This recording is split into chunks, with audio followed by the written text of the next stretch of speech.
A dyma ni wedi dod at y fideo lluosi olaf yn y gyfres hon o luosi.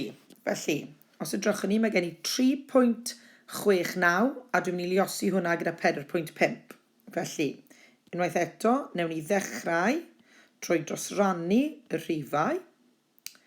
A fel bob tro arall, dwi'n mynd i wneud union yr un peth. Felly mae gen i 3, mae 3.6, felly mae hwnna'n 0.6, a'r tro yma mae gen i 0.09. A dwi'n mynd i luosi hwnna gyda 4, a mynd i newid hwnna mewn i dosrannu hwnna i 0.5. Felly, 4 lluosi 3, mae hwnna'n rhoi 12 i fi. 4 lluosi 6 yn rhoi 24, felly mae gan bod hwn yn 2.4. A nawr, mae gen i 4 a mae eisiau lluosi hwnna gyda 0.09. Wel, dwi'n gwybod bod 9 lluosi 4 yn rhoi 36. Byddai 9 lluosi 0.9 yn rhoi 3.6. Felly mae'n rhaid bod 4 lluosi 0.09 yn rhoi 0.36. Yna, 3 lluosi 0.5. Wel, dwi'n gwybod bod 3 lluosi 0.5 yn 1.5 achos mae 0.5 yn hanner. Felly dwi'n gwybod unig beth sy'n angen fi wneud fan hyn yw haneri y rhifau mewn gwirionedd. Felly 3 lluosi 0.5 yn 1.5. 0.5 felly lluosi gyda 0.6.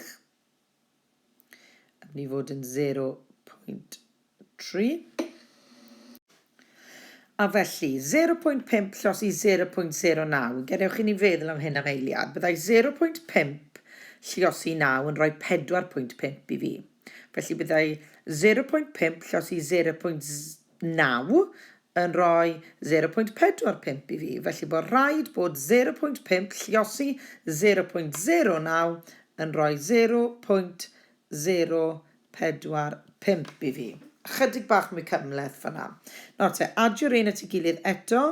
Dwi'n mynd i roi y pwyntiau degol i gyd mewn, felly bod ni'n gallu gweld beth sy'n mynd ymlaen. 0.36, 1.5, 0.3 a 0.045. Felly'r adio. Mae gen i 5, 6 a 4 yn rhoi 10, felly fi'n gosod yr 1 yn y golwm nesaf. Nawr te, mae gen i 1 a 4 sy'n rhoi 5, a 3 sy'n rhoi 8, a 5 sy'n rhoi 13, a 3 sy'n rhoi 16. Felly mae hwnna'n mynd mewn fyna. A wedyn mae golwg nesaf, mae gen i 2 a 1 yn 3, 5, 6.